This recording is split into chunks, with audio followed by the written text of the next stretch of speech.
where he's feeling pretty six-slotted. So you're probably not going to see a butterfly up from him anytime soon. It's just save the buyback and end the game. Yeah. But you're already up against a butterfly and a gyrocopter. So the rest of your team has to do the damage against him to kill him.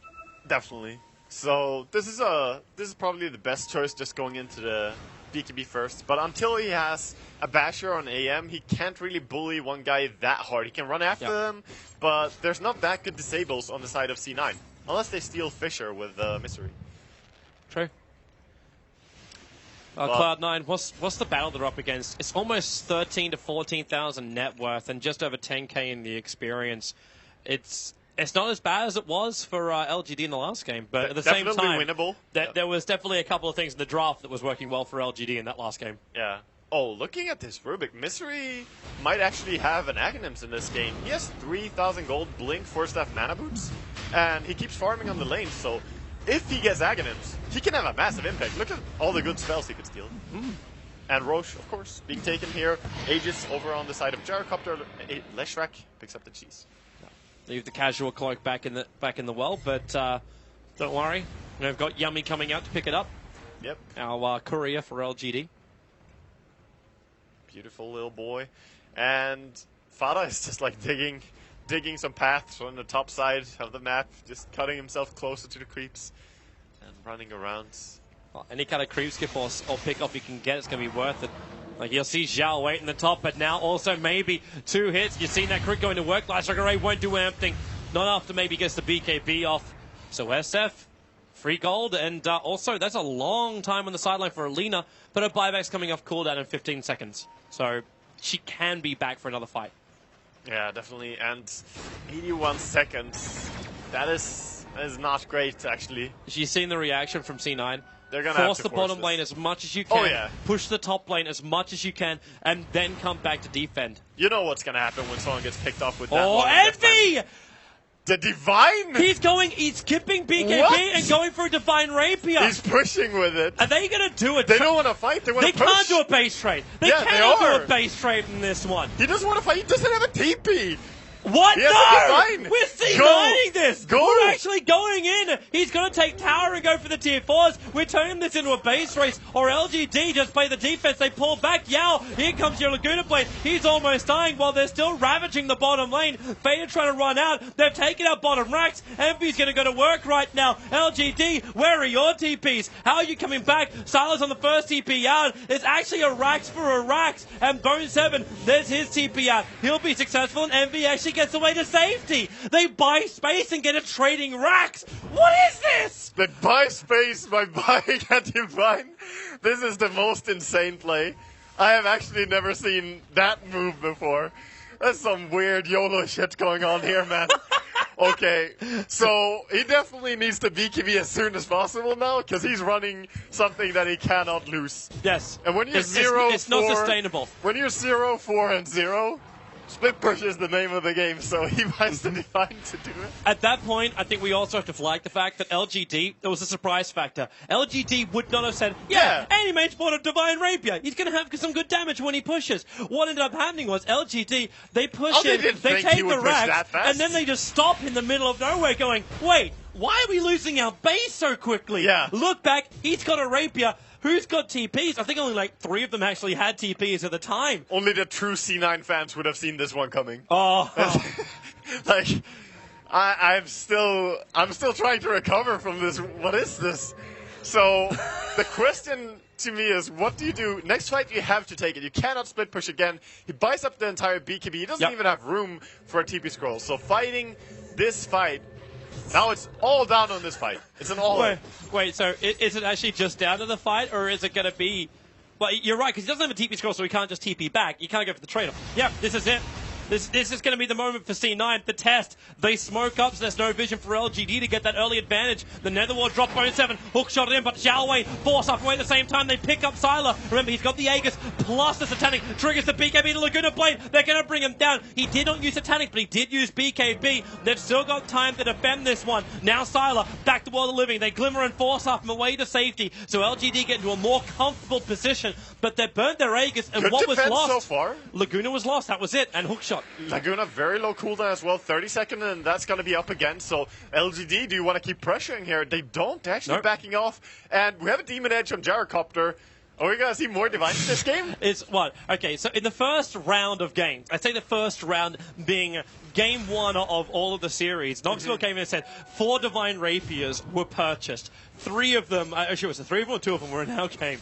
That was basically, we had the majority of them, and we've already got another one.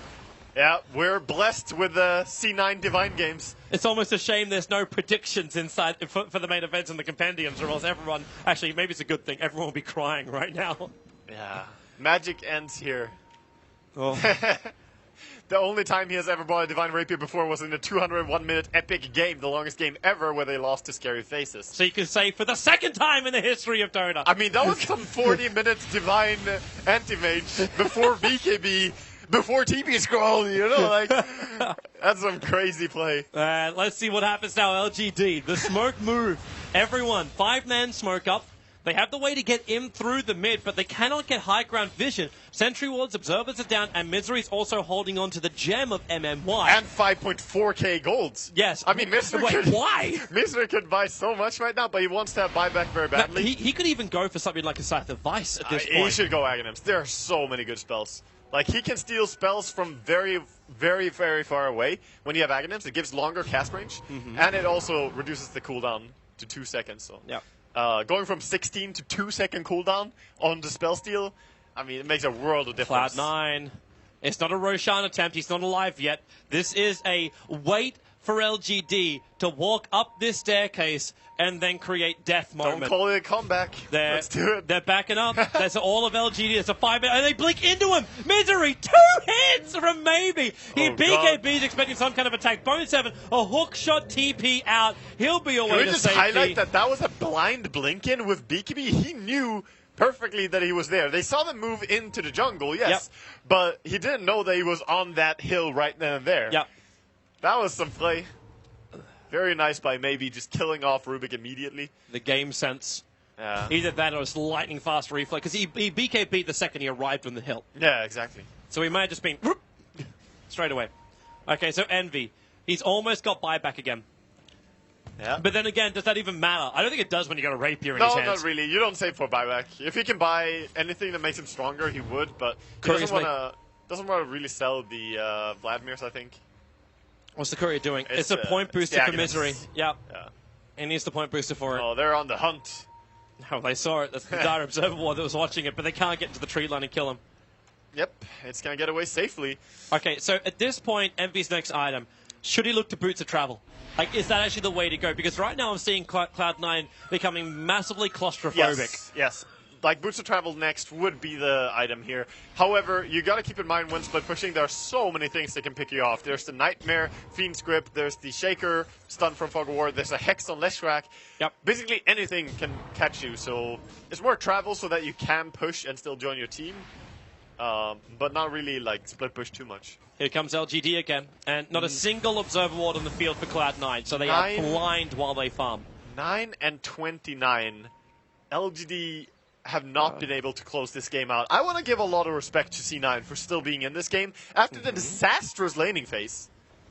Like, that's actually really impressive. Where are you going, Envy? Oh, He's they so... want to fight this. He's just... He blinks up to him as they're walking down the hill. MMY actually already used, like... If you got a Divine, you got to show it off. You know? What? Nice pair of shoes? Yeah. Check out my bling. It's so nice. So they're just still defending, trying to play safe and play around, but they're still... C9 needs a big team fight before they can actually threaten high ground again. They got the sneaky racks. It won't happen again because LG now know about the Divine, know about how fast he can push.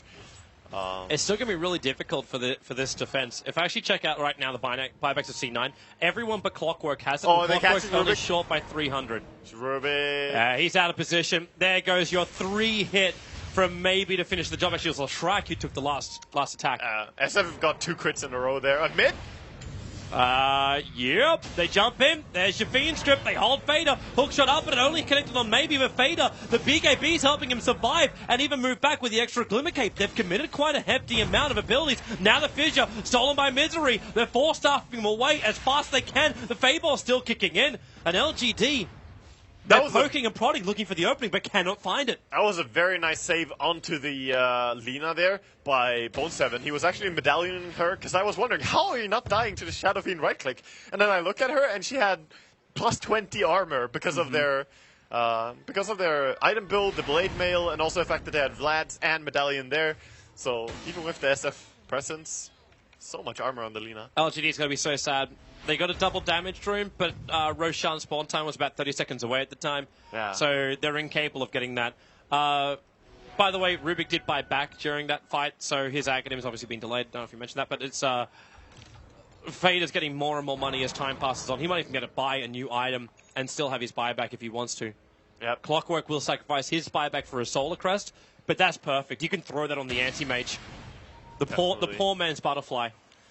Definitely. Poor man's Butterfly is still very good. Do you actually now think that Envy could go in for something like a Heart and just have the Solar Crest on him, like when he jumps in? You need attack speed. Like, you have so much damage, but your attack speed is still only the part that you get from Manta Style and Treads. I honestly think that going Butterfly still is a good choice, even against the MKB that could be a choice from Sylar. They're doing Roshan. But this, like, Envy's just going to go up. Yep. He's attacking the tier 3 tower, and Fortification will be used. The TP's are starting to come back. Roshan is dead. Aegis Immortal in the hands of Sylar. Xiaowei still bringing that cheese back again. The tier 3 tower, the Echo Slam. They catch out Bone7. The Cogs drop as well as the Fiend Script. So you will be bringing down the Clockwork here, but your entire team returns to your base, and you do not find any other core but the Clockwork. That's an interesting trade, right? So they get the tier 3 tower top and they lose their Clockwork, but at the same time Roshan also died and they got the Aegis on the LGD. So LGD pretty happy, but their top lane is now more exposed, and maybe Envy... Envy has a new item. It's a Monkey King bar. Oh. He bought a full Monkey King bar. He wants to be able to kill the Gyrocopter. Yep. Yeah. So you get MKB, Rapier, Manta, Battle Fury, BKB. So the only item now which he would change out would be Treads for BTs, and that's only if you feel. In fact, you probably even keep the Treads. So he BTs back to base and switches over. So he's got them for the fight. Yeah, you can change the Treads, and later on at a very late stage, you can also change the Battle Fury into a fighting item, because you don't really need it to kill creeps later on if you do have good attack speed and damage items. Unless you turn this game into a split. Yeah, you're right. Once you get the like Mjolnir, like they'll still give you your push power and your damage. Yeah. That's true. He could also go into the Moonshard, of course, when he has plenty of gold. Very true. Because he needs that attack speed very desperately. You just consume it. That way you don't have to worry about it. You get your attack speed and you still get your BTs. I think everyone got happy when Moonshard was introduced as an item. They're like, yes, we can do something when we're gear capped. It actually makes Anti-Mage better than just like... Any late game hero. Because normally Anti-Mage like just tails off at 55. Yeah. Now he's got something. See how they can take this fight. Keep your eye on the Clockwork and how he initiates in this fight. It's extremely important. We've done this previously. So round 2 for LGD. The Fissure, Sylar close. They force off him in. Laguna Blade. Sylar pulled so deep in, but remember, he's got the Satanic and he's using it. But how much life? You've actually got another jump. It was the Clockwork keeping the rest of LGD out, but maybe hitting Fader into the grave. Sylar finally brought down by the Fable of Misery, but the Aegis Immortal will bring him back to the world of the living, and they continue to fight. Fire back in from the Lina. In comes Eternal Envy. The damage on Sylar. How much work can he do? He even got mini bashes. They bring him back maybe as well. A mini bash on him. He's so low, the mana void. He's got full mana, so it won't work, but they get the kill. The SF's down for the count. Echo Slam. Jump in from Yao. The double stuns. Big Daddy. So low. Fader as well. The blade mail. Try and turn the damage. Now Envy. Turn into a chicken. Xiao Wei getting stunned up. Fader from the low ground. Doing the work. Now they move over to Sylar. On the run out of here. They're burning his mana. They have another stun. No, the Light Striker rate's going to miss. Eternal Envy can jump. Mana void is available. They may just need it to actually control him for a moment. Blink in 1 second time. Is he going to find him? Yeah, he jumps the wrong way. He's running down, not up. Yeah, but that's amazing.